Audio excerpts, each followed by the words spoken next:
Sir ಹೆಸರು ಅಂತ ಹೇಳಿ ಸರ್. ಹಾಂ ಸರ್. ಮೂರು ಸರ ಹಿರಳ್ಳಿ. ಹ್ಞೂ ರೀ. ಬ್ಯಾಡಗಿ ತಾಲೂಕು ರೀ, ಹಾವೇರಿ ಡಿಸ್ಟಿಕ್. ಹ್ಞೂ ರೀ. ಸರ್ ಇದು ನಮ್ಮಿ ಪ್ಲಾಟ್ ಅಡ್ಡಿ ಇಲ್ರಿ ನಮಗೆ. ಯಾರ್ಯಾರ ಏನೇನ ಅಂದ್ರೆ ಸರ್ ಹ್ಞೂ ರೀ. ನಮಗೆ ಸರ್ ಭಾಳ ಹಿಡ್ಸೈತಿದ್ದು. ಹ್ಞೂ ರೀ. ಗಿಡಾನ ಭಾಳ ಚಲೋ ಅದಾವ ರೀ. ಹ್ಞೂ ರೀ. ಹೂನು ಭಾಳ ಚಲೋ ಐತಿ ಸರ್ ಇದು. ಹ್ಞೂ ರೀ. ಹೂ ಸರ್ ನಾವು ಕಬ್ಬೂರಾಗ ನೋಡಿ ಬಂದಿದ್ವಿ. ಹ್ಞೂ ರೀ. ಕಬ್ಬೂರಾಗ ಸರ್ ನೋಡಿ ಬಂದ ಬಳಕ ನಾವು ಎಲ್ಲಾರ ಸರ ಇಷ್ಟ ಮಾಡಿದ್ವಿ ಇದು. ಇಷ್ಟ ಮಾಡಿ ಸರ್ ನಾವು ಸರ ಒಂದು 3 ಎಕರೆ ಮಾಡೇವ್ರಿ. ನಮ್ಗೆ ಸರ್ ಹಿಡಿಸೈತಿದ್ದು. ದಸರಾ ಹಬ್ಬಕ್ಕೆ ಸರ್ ಸ್ವಲ್ಪ ರೇಟ್ ಆಗ್ಬೋದು ಅಂತ ಐತ್ರಿ ಅಪ್ಪ. ಈ ವರ್ಷ ಯಾಕೆ ತಳಿ ಒಂದು ಸ್ವಲ್ಪ ಇದು ಏನಪ್ಪ ಹೈಟ್ ಬಂದಿಲ್ಲಲ್ರಿ, ಮಳೆ ಜಾಸ್ತಿ ಅಂದ್ರೆ ಸರ್ ಮಳೆ ಸರ ಜಾಸ್ತಿ ಆದ್ರಿ ಸರ. ಸರ ಎಲ್ಲಾರ ಸರ ದುಡ್ದೇವ್ರಿ ಸರ. ಎಲ್ಲ ಮಾಡೇವ್ರಿ ಸರ್. ಹೌದ್ರಿ, ಮಾಡಿದ ಸರ ಈ ಸರ್ ಮಳಿ ಜಾಸ್ತಿ ಆಗಿತ್ತು ಸರ, ಸ್ವಲ್ಪ ಹೈಟ್ ಜಾಸ್ತಿ ಬಂದಿಲ್ಲ. ಆದ್ರೆ ಕೆಲವೊಬ್ಬರು ಸರ್ ಬಂದಾವ್ರಿ, ಕೆಲವೊಬ್ಬರು ಇಲ್ಲ.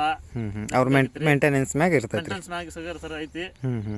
ಈಗ ಇದ್ರ ಮೇಲೆ ಮುಂದೆ ಬಿಸಿಲಿರ ಸರ್ ಬಿದ್ರ ಸ್ವಲ್ಪ ಹೂ ಜೋರಾಗಿ ಬರಬಹುದು, ಬರ್ತೈತ್ರಿ. ಇಲ್ಲಾಂದ್ರೆ ಒಂದು ಲೆವೆಲರ ಬರಬಹುದು, ಬರ್ತೈತ್ರಿ. ಈಗ ನೀವು ಹಚ್ಚಿ ಎಷ್ಟು ದಿವಸ ಆತ್ರಿ ಇದಕ್ಕೆ? ಹಚ್ಚಿ ಸರ್ ಇದು ಈಗ 36-37 ದಿನ ಆತ್ರಿ.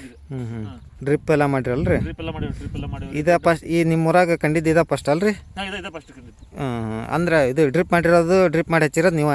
ಹಾಂ, ಡ್ರಿಪ್ ಮಾಡಿ ಹಚ್ಚಿದ್ ನಾವ್ರಿ ನಾವು. ಇದರಿಂದ ಹೋದ ವರ್ಷ ಹಚ್ಚ ವರ್ಷ ಹೆಂಗೆ ಇಳುವರಿ ತಕೊಂಡು ಡ್ರಿಪ್ ಮಾಡಿ ಹಚ್ಚಿದ್ದಕ್ಕೆ? ಡ್ರಿಪ್ಪಿಗೆ ಚಲೋ ಬರ್ತೈತಿ. ಚಲೋ ಬರ್ತೈತಿ.